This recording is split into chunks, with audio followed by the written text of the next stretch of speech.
네, 안녕하십니까. 저는 대한민국에서 가장 많은 김영숙 중에 한 명입니다. 네, 국가무형유산 종묘제례학의 일무 전승 교육사를 맡고 있습니다. 팔풍의 몸짓 일무 종묘제례학 보태평 정대업 전장 발표회에 함께 자리해 주신 여러분 감사합니다. 네. 해마다 저희가 지금 9회째인데요. 해마다 저희 그 발표회에 참여해 주시는 국가무형유산 종묘 제례보존회 여러분, 또 늘 그 관심과 많은 도움을 주시는 그 한덕택 선생님 일행과 또 유학생 여러분, 또 그 저희 그 공연을 위해서 종묘의 사계와 또 미디어 작업을 해오시는 조풍류 작가님께서 내년에 그 작품 전시가 있으신데 그 미개봉 작품을 저희에게 또 이렇게 배려를 해주시고 그런 많은 분들의 도움으로 사실 저희가 이 어려운 작업을 이어나가고 있습니다. 감사합니다. 오늘 여기 함께 하신 여러분들이 조금이라도 도움되는 그런 그 뭐라 그럴까요? 이해를 얻어가시면 더욱더 감사하겠습니다.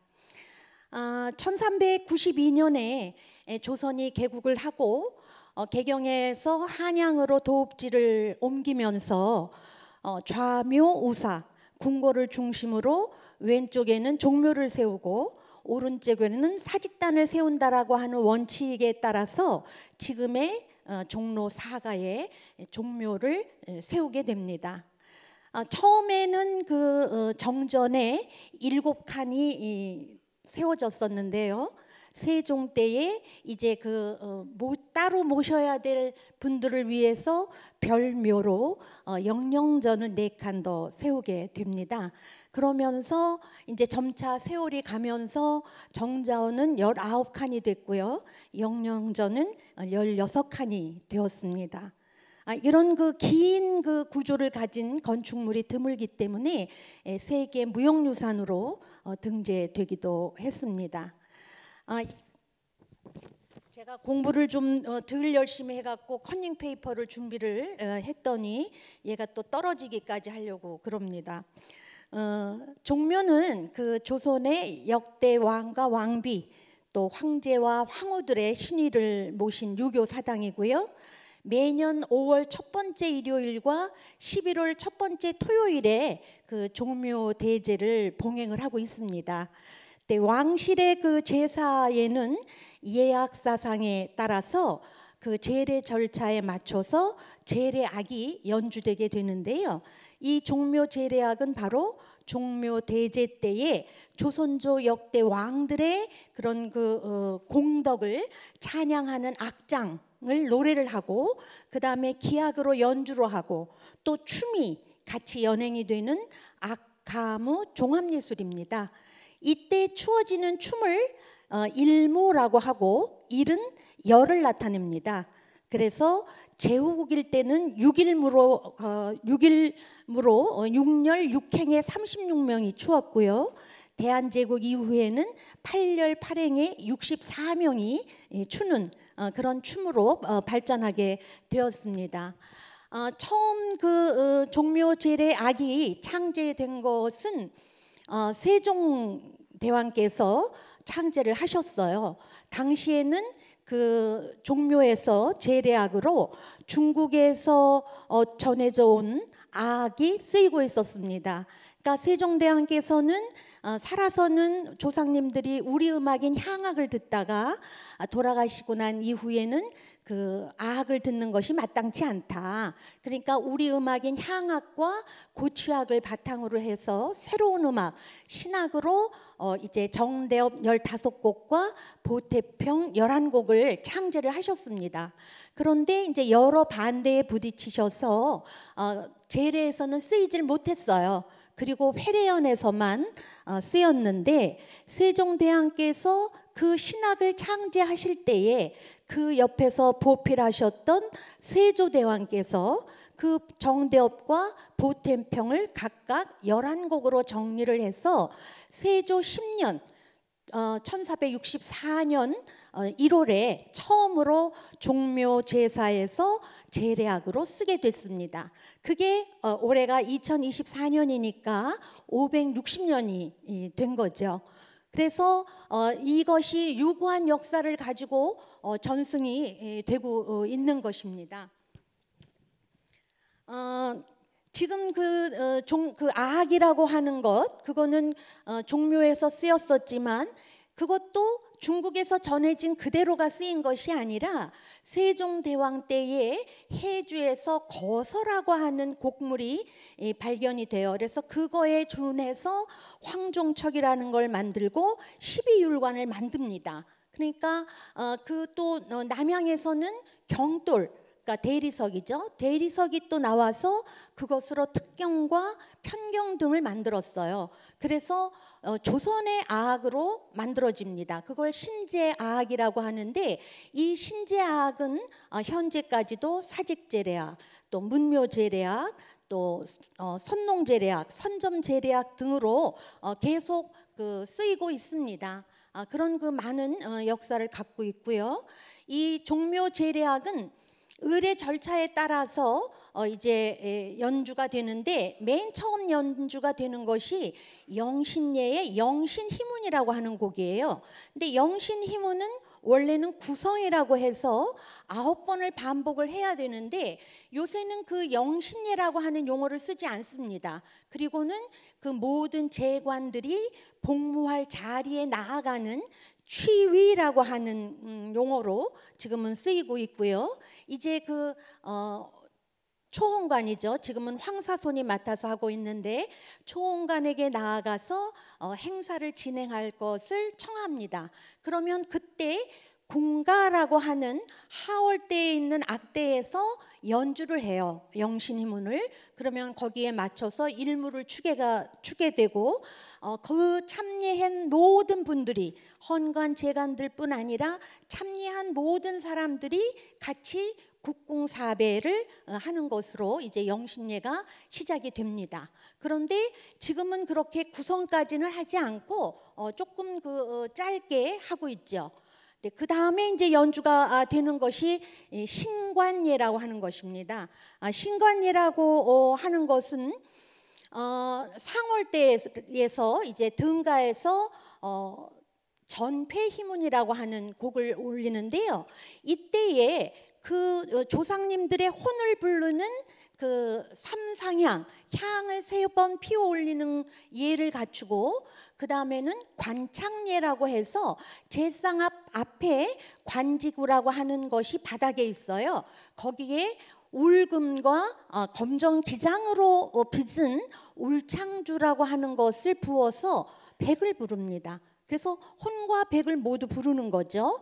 그 다음에 흰색의 폐를 그 신윗전에 올리는 전폐례라고 하는 것이 같이 쭉 이어져서 그 신관예에서 이루어지고 있습니다. 근데 이 그 전폐희문이라고 하는 곡은 종묘제례악 중에서도 가장 눈대목으로 꼽히고 있어요. 그 희문곡을 약 3배가량 느리게 변주를 한 곡이라고 볼 수 있고요. 그 다음에 이제 그때 불러주는 그 악장의 가사를 볼 것 같으면 후손들이 이 예를 올리고 맑고 고요한 그런 그 마음을 선조들께서는 돌아보시고 흠양하여 주십사 하는 그런 그 절절한 그런 그 효의 마음이 그 노랫말 사이에 전해지고 있습니다. 자, 이제 팔풍의 몸짓 일무의 문을 전폐희문으로 열어보도록 하겠습니다. 이때 그 배경 화면은 조풍류 작가님께서 그 정전에 그 신실마다 불이 밝혀져 있는 그런 그 야경을 보내주셨어요. 그래서 그 그림을 배경으로 전폐희문을 감상하시겠습니다. 감사합니다.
네, 굉장히 느린 곡을 깊은 그 뜻을 음미하시면서 감상하셨을 거라고 봅니다.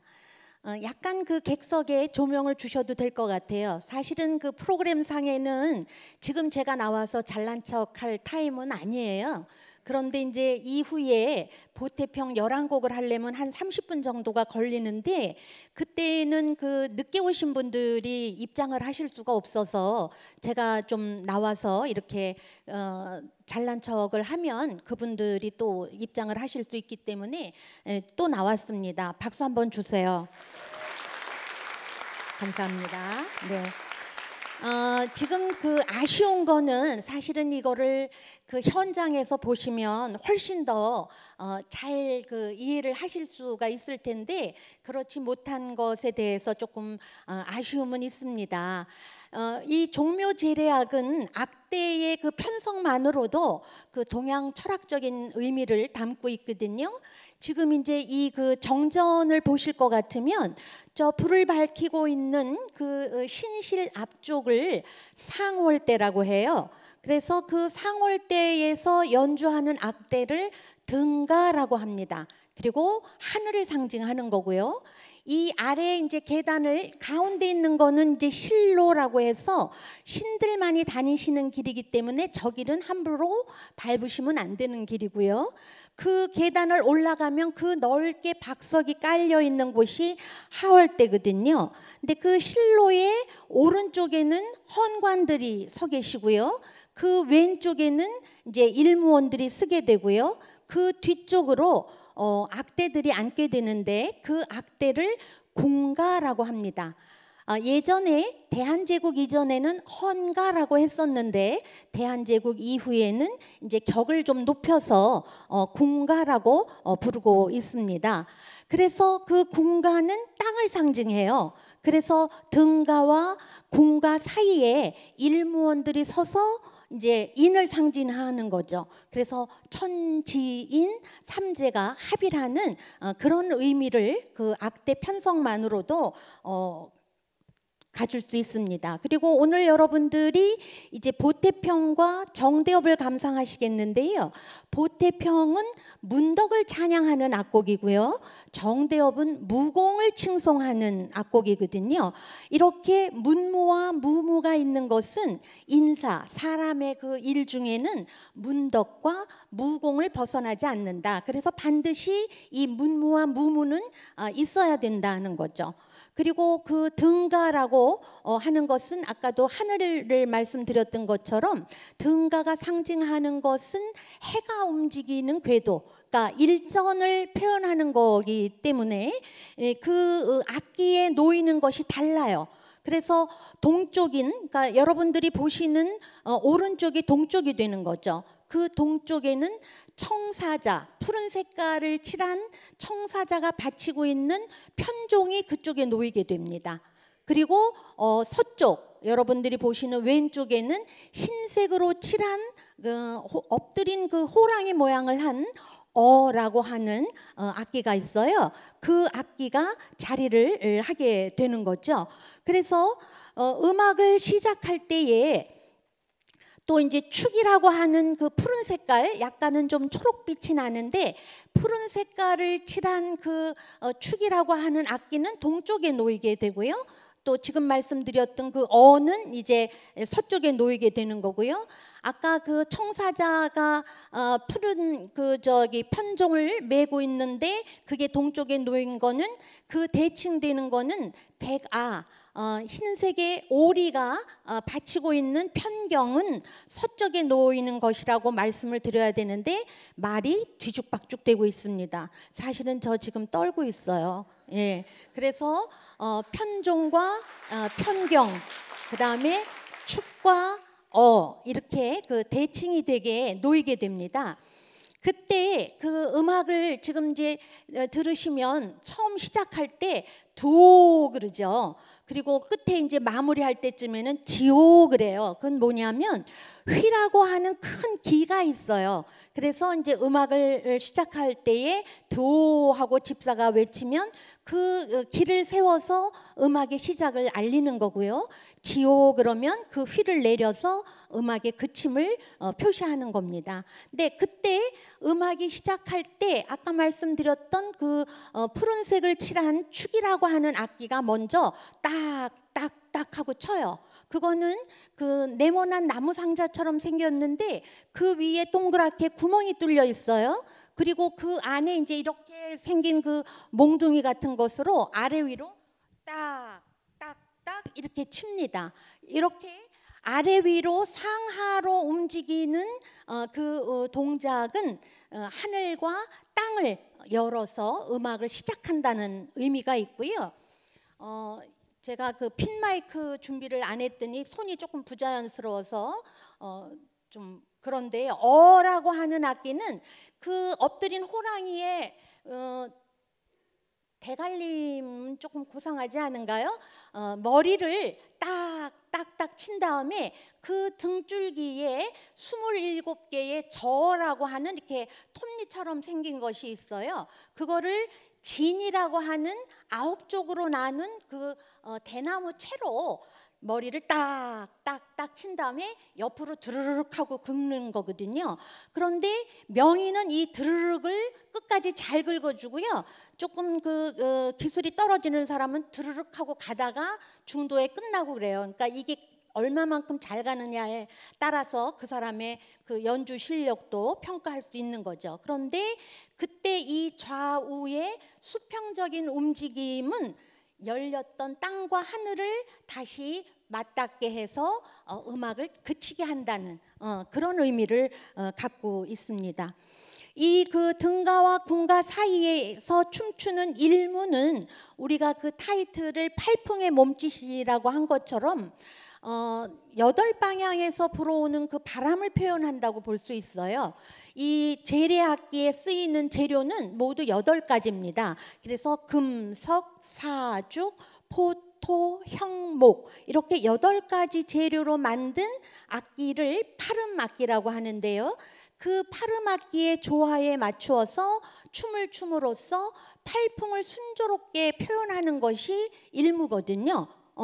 그래서 그 북풍이 부는 동지에서부터 이제 북풍은 동지부터 치는 거예요. 그래서 45일마다 그 바람의 방향이 바뀌는 거죠. 그래서 북동풍이 됐다가 동풍이 됐다가 다시 남동풍이 됐다 남풍이 됐다가 이렇게 8방향에서 불어오는 바람을 지나고 나면 결국은 24절기가 변하게 되고 사계절이 변화하게 되는 거죠. 그러니까 이 그 팔풍이라고 하는 것은 비단 방향만을 얘기하는 것이 아니라 그런 그 우주의 변화, 시간까지도 표현해주는 그런 그 방위예술이라고 할 수가 있습니다. 지금 이제 그 앞에서 보신 전폐희문이 끝나고 나면 괴식예라고 하는 것을 행하게 돼요. 이 괴식예에는 그 짐승의 털과 피를 담은 모혈반이라고 하는 쟁반이 올려지게 되고 또 그 간료등이라고 하는 간과 기름이 담긴 그런 그릇을 올리게 되거든요. 그때는 이제 궁가에서 연주 한번 했고 그다음에 전폐를 할 때 등가에서 연주를 했으면 이번에는 다시 궁가에서 연주를 해요. 근데 이거는 그 아악풍입니다. 그래서 그 악곡명이 풍안지악이에요. 풍안지악을 연주하는데 일무는 추지 않습니다. 일무는 추지 않고요. 그 다음에 이제 이어서 첫 번째 잔을 올리는 초헌예라고 하는 것이 시작이 됩니다. 이 초헌예 때 올리는 술은 예제라고 해서 단술, 그러니까 갓 빚은 단술을 올리게 되는데요. 이때는 그 상월 때인 등가에서 보태평 11곡을 연주를 하게 됩니다. 그 11곡은 태조 이성계 대왕의 그 조상님들, 그래서 목조, 익조, 도조, 환조와 태조 대왕, 그 다음에 태종대왕, 소위 우리가 얘기하는 육룡이라고 하는 그분들을 찬양하는, 나라를 세우는데 조선을 건국하는데 공이 많았던 그분들의 문덕을 찬양을 하는 거죠. 그런데 이후에 인조 때에 선조대왕의 또 그 업적을 기리기 위해서 이제 중광장을 하나 넣어요. 그래가지고 12장이 된 거죠. 12장이 됐고 다시 영조대에 태종대왕과 원경왕후의 그 노래를 치적을 노래한 그 용광장과 정명장을 하나로 합칩니다. 그래서 다시 11곡을 유지하게 돼요. 그 11곡을 갖는 의미는 바로 그 인입장이라고 해서 헌관이 들어갈 때 연주하는 곡, 인출장이라고 해서 마지막에 그 헌관들이 나올 때 연주하는 곡, 그 사이에 인신에 대한 예는 곡이 9번을 바뀌어야 된다는 겁니다. 그래서 우리가 영신 희문할 때도 구성을 반복하는 것은 그런 의미를 갖고 있어요. 그래서 사직 같은 경우에는 지신을 맞이할 때는 8번을 반복을 하고, 그 다음에 환구 같은 천신을 맞이할 때의 영신은 6번을 반복하고, 이렇게 그 제사에 따라서 그 숫자가 달라지거든요. 그래서 이 그 11곡을 그대로 유지를 하게 됐습니다. 저희가 이 그 종묘 제례 일무 전장 발표를 시작한 데에는 깊은 그 아픔이 있어요. 전통적으로 그 이 종묘 제례는 밤 1시부터 밤새도록 지냈던 제사거든요. 그런데 그때는 헌관이 초헌관이 한 분, 그 다음에 아헌관이 한 분, 종헌관이 한 분이었어요. 대개 초헌관은 왕, 그 다음에 아헌관은 왕세자, 그 다음에 종헌관은 뭐 영의정, 이렇게 해서 한 분씩이 다니시면서 잔을 다 올렸었는데, 그 1969년에는 그 종묘 제례만 다시 그 재현을 해서 했고요. 그 다음에 1971년부터는 제례악하고 제례가 같이 이제 재현을 해서 봉행하게 되었는데, 그때는 전에는 1년에 5차례 올리던 것을 매년 5월 첫 번째 일요일 한 번을 해요. 그런데 각 그 신실마다 헌관들이 다 들어가는 거예요. 그러니까 정정 같은 경우는 19실이면 초헌관이 19분이 각각 다 들어가시고, 뭐 또 영령정 같은 경우는 16칸이면 초헌관 16분이 들어가고, 그렇게 초헌관, 아헌관, 종헌관이 각각 다 배치가 되기 때문에 보통 한 2시간 정도면 그 행례가 끝나는 거죠. 그러니까 그렇게 하다 보니까 제례에 맞춰서 악기 연주가 되니까 자연스럽게 이제 축약이 되는 거죠. 그런데 종묘 제례악 같은 경우는 국립기관인 국립국악원이 있어서 전장을 계속 연결을 해서 할 수 있었지만, 일무 같은 경우는 국악고등학교 학생들이 맡아서 하다 보니까 그 행사를 위해서 그 몇 장만 하던 것으로 끝나버리는 거죠. 그래서 나머지 것들은 사장될 그런 위험이 있어서 그 선생님들이 굉장히 걱정을 많이 하셨습니다. 그래서 우리 그 종묘제례일무 전승자들은 그 작고하신 인간문화재 선생님들의 유지를 받들어서 이것이 지속적으로 다음 세대들에게 잘 전승될 수 있도록 하기 위해서 해마다 굉장히 그 많은 그 노력과 시간을 들여야 되지만 이 그 행사를 지속해서 해오고 있는 것입니다. 이제 등가에서 그 평조로 연주되는 보태평 악에 맞춰서 추는 일무, 그러니까 보태평의 춤은 양해춤이라고 합니다. 양해춤인데 그 양을 상징하는 왼손에다가 그 양의 기운을 많이 가진 약이라고 하는 대나무로 만든 악기를 들고 추어요. 근데 그 대나무는 그 12간지 중에서 묘 방향에서 자란 봄의 기운이 강한 그런 대나무를 취해서 만들었다고 합니다. 그 다음에 이제 그 적을 들고 추는데, 약은 소리, 또 경륜을 상징하는 거고, 오른손에 들은 적이라고 하는 것은 용태, 그 다음에 이제 문장의 지극함을 나타내고 있는 것입니다. 그래서 이제 여러분들은 보태평 일무를 보시겠는데요. 보태평 일무의 그 춤매는 굉장히 부드럽게 이어집니다. 앞에서도 전폐인문에서 보셨지만, 그거는 이게 문덕을 표현하는 거기 때문에 부드럽게 한다기보다는 보태평의 춤 자체가 양의 춤이기 때문에 음의 그 부드러움으로 양과 음이 조화를 이루도록 하기 위해서 이 부드럽게 춤을 춘다고 합니다. 자, 이제 그 배경 화면으로는 조풍류 작가님의 그 정전의 설경을 바탕으로 해서 보태평 11곡을 감상하시겠습니다. 이제 이 곡이 한 30분 정도 지속되다 보니까 살짝 그 샤막이 내리는 분들이 있어요. 이 조명이 좀 하얘졌다가 밝게 보였다가 하얘졌다가 이렇게 하는데, 그 이유는 그만큼 여러분들의 마음이 그 음악 속에서 편안해지셨기 때문입니다. 얼마든지 편안하게 주무셔도 괜찮습니다. 자, 이제 보태평 11곡을 보시겠습니다. 감사합니다.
네, 편히 주무셨습니까?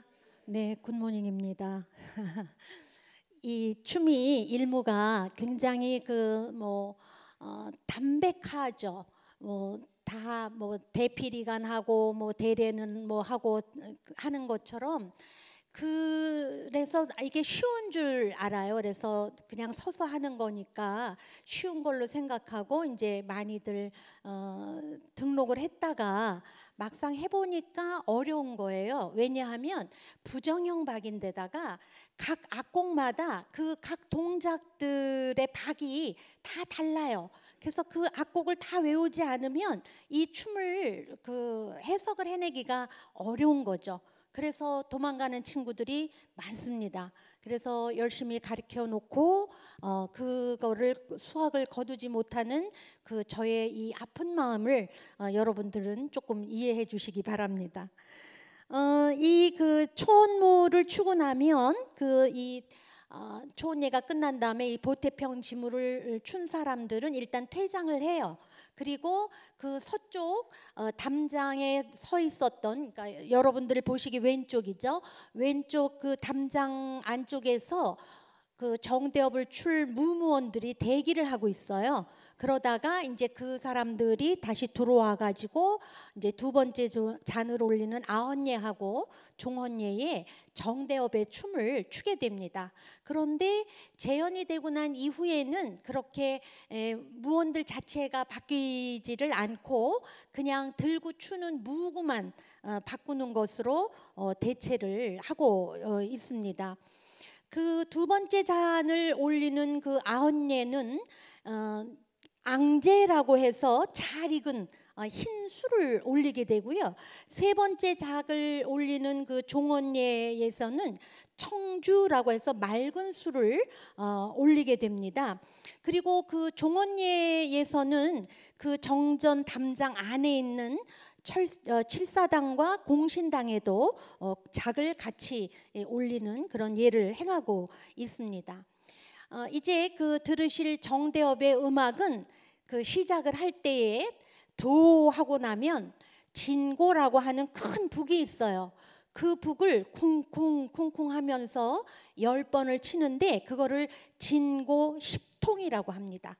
그 진고 10통으로 시작을 하고 이제 보태평에서 시작한 것처럼 딱딱딱 쿵 하는 거를 그 축과 북이 어우러져서 3번을 반복한다 해서 고축 삼성이라고 하거든요. 그래서 그 고축 삼성을 하고 난 다음에 이제 소무라고 하는 그 첫 악곡을 시작을 해서 악곡을 하게 돼요. 그런데 종언예에서는 또 시작이 조금 다릅니다. 종언예에서는 그냥 진고만 3통하고 고축 삼성도 없이 바로 그 소무 악곡을 연주를 하게 됩니다.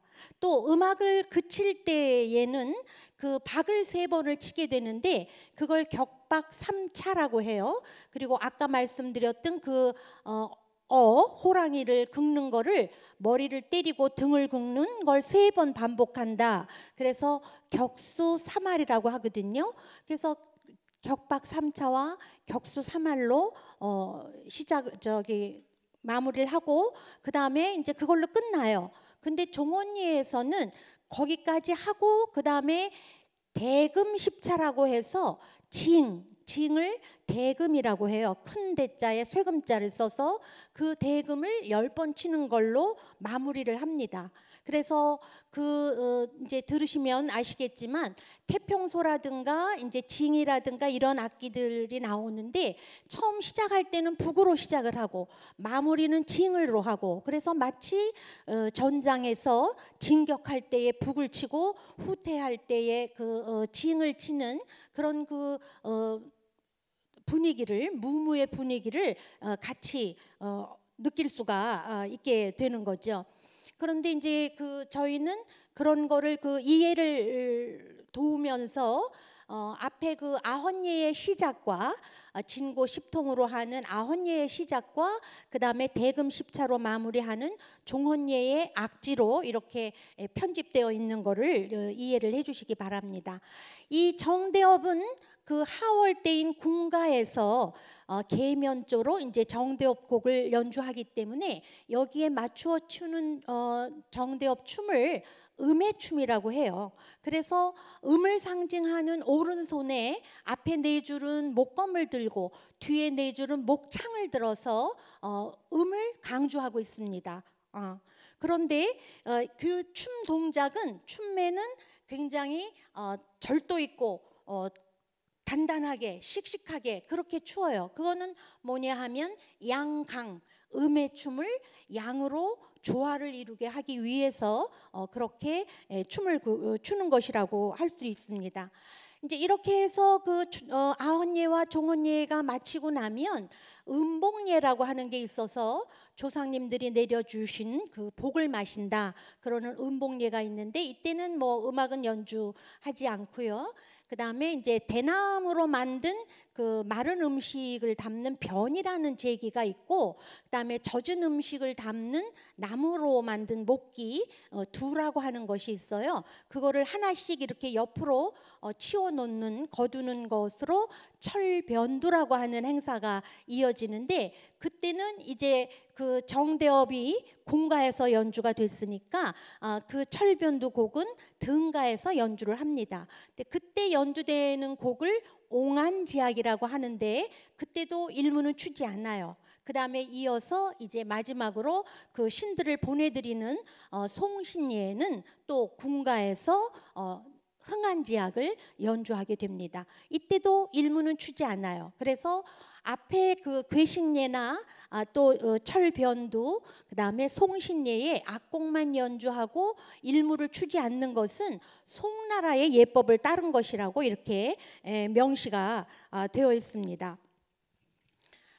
일무원들이 지금 보신 것처럼 그 착장하고 있는 그 복식은 안에는 이제 흰색으로 된 바지 저고리를 입고 위에 입은 거를 홍주이라고 그래요. 붉은색. 그 다음에 거기를 이제 남사대, 남색의 그 술띠를 매서 이제 몸을 단정하게 하죠. 그 다음에 머리에 쓴 관은 복두라고 하고요.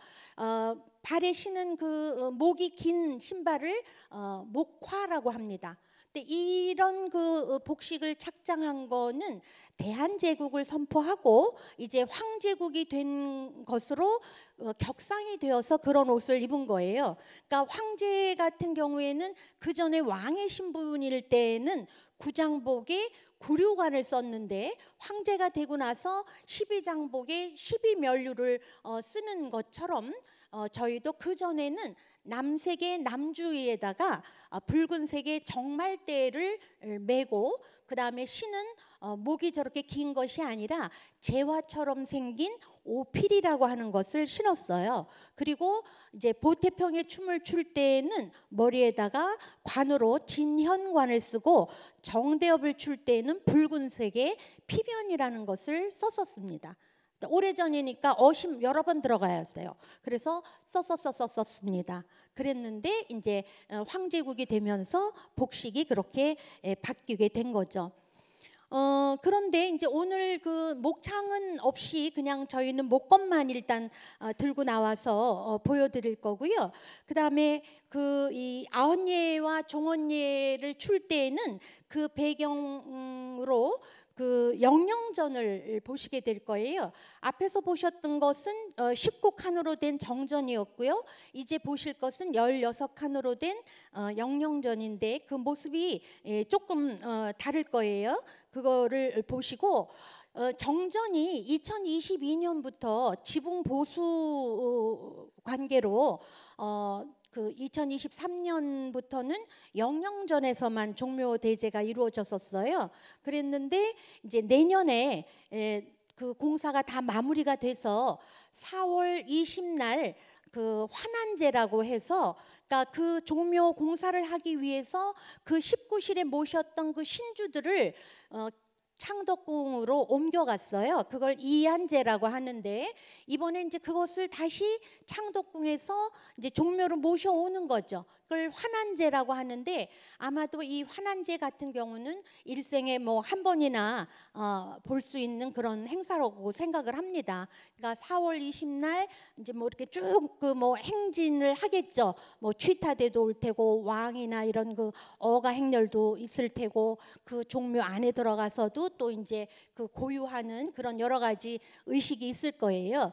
그러니까 그런 거를 한번 좀 보셨으면 좋겠고 또 2025년 내년이죠. 내년에는 종묘에서 종묘대제를 봉행하게 될 테니까 여러분들이 그때 같이 동참하셔서 우리 그런 그 황실 문화의 어떤 그 아름다움과 이런 그 품격 이런 것들을 같이 좀 즐겨 보셨으면 좋겠습니다. 그런데 문제는 공간 때문에 이제 그 인터넷이나 이런 걸로 예약을 해야 돼요. 그런데 대개 예약을 하면 거의 10분 안에 끝난답니다. 그러니까 잽싸게 여러 개를 열어놓으시고 하여튼 뭐 그 다음 얘기까지는 안 하겠습니다만 하여간에 그렇게 해서 내년에는 그렇게 함께 다 즐겨 보셨으면 좋겠다는 생각을 하고요. 오늘 이렇게 참여해 주셔서 감사하고 제가 이렇게 목이 메일 정도로 감사합니다. 감사하고 제 이 긴 설명이 여러분들에게 조금이라도 보탬이 되었으면 더욱 보람이 있겠습니다. 가시는 길 살펴가시기 바랍니다. 감사합니다.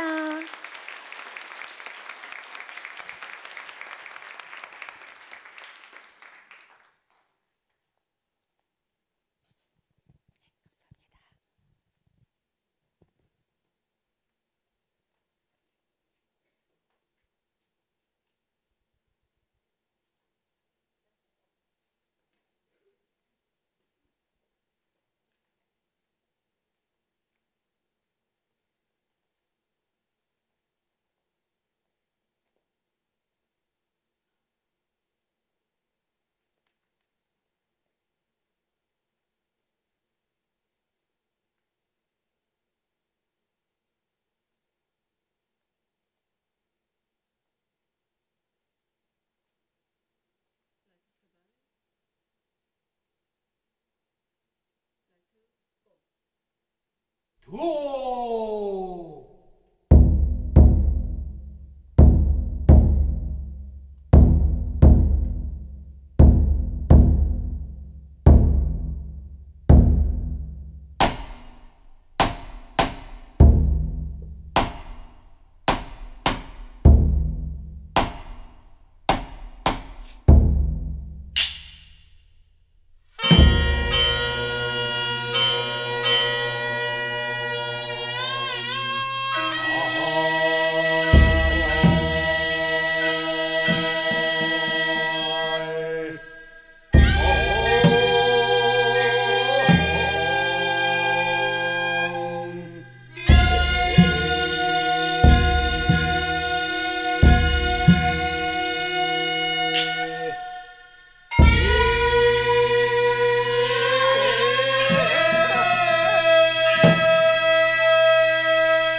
오!